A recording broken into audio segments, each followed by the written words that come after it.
Écoute Béatrice, c'est normal qu'on fasse des vidéos pour te soutenir, en soutien à ta propre personne.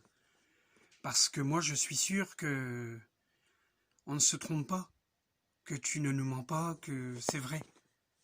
On le voit avec les preuves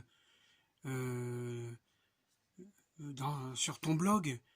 D'ailleurs, quand je fais quand je partage tes vidéos, j'écris toujours cette femme subit malheureusement bien la torture électronique et les persécutions dont elle parle dans toutes ses vidéos.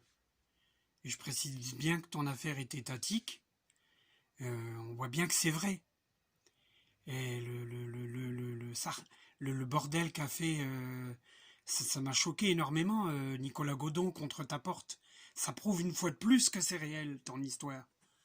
Ton, ton histoire, parce que je vais dire que pour une histoire, je trouve ça lamentable, ce qui se passe. C'est horrible. C'est Et la police qui est avec le lobby. Euh, Tout cela, ils sont à dénoncer. Moi, j'ai honte de, de voir des choses pareilles. Et j'aurais honte de torturer quelqu'un comme ils le font. Et puis de salir sur une page de vente Amazon. Ils ont pas honte, franchement, ils ont pas honte. C'est horrible. Ouais, pays des droits de l'homme. Si on parle du pays des droits de l'homme, on parle pas du pays des devoirs de l'homme. Si le devoir de l'homme, c'est de persécuter son prochain, de torturer son prochain, c'est horrible. Je dis que c'est vraiment horrible. Et moi, ça me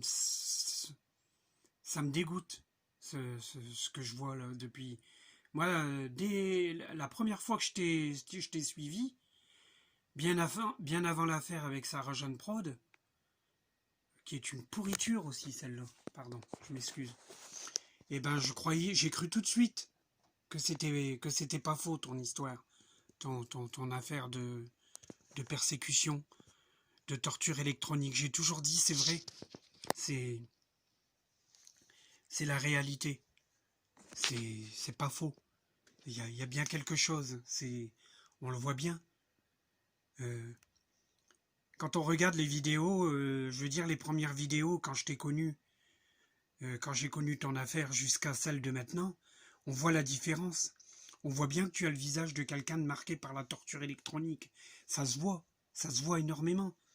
Ou alors on est aveugle pour pas le voir. Et encore, même un aveugle, il le sentirait. Il aurait des ressentis. Nous, comment, avec nos yeux, on le voit, et je dis pas qu'on fait rien, parce qu'on peut pas, on n'est malheureusement pas à BFM TV ou à LCI ou à je ne sais, encore eux, ils bougent pas. C'est pourriture. Ces journalistes de pacotille. Je sais plus où c'est que j'avais entendu ça, des journalistes de pacotille, mais c'est bien vrai. C'est poltron. Je dirais pas c'est bon à rien, parce que, je sais pas, si j'étais à leur place journaliste, je peux pas dire si je ferais quelque chose ou pas. Mais en tant que le simple citoyen, partager tes vidéos, je le ferai toujours. Je le fais, et c'est dommage que tu n'aies pas Facebook, Béatrice, parce que tu verrais, je le fais à chaque fois. Même si personne like en dessous, j'en ai rien à faire, parce que les gens ont peur. Les gens ont peur rien que de liker, ils ont peur. Rien que de liker sous une de tes vidéos que je partage, ils ont peur. Je dirais pas je chie dessus, après je comprends les gens qui ont peur.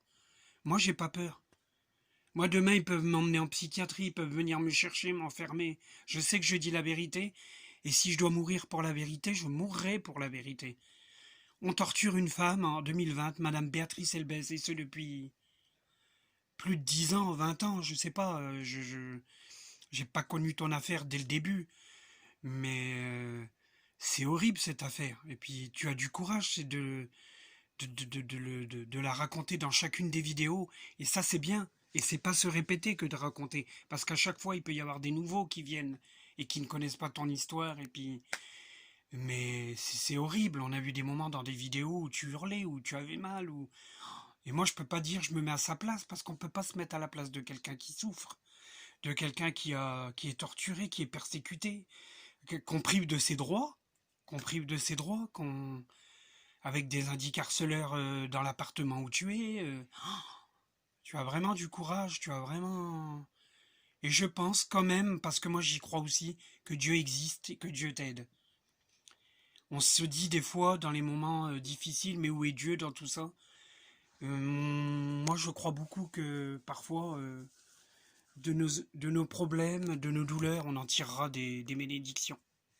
Et tu en tireras des bénédictions, pas une, mais des. Allez, gros bisous Béatrice.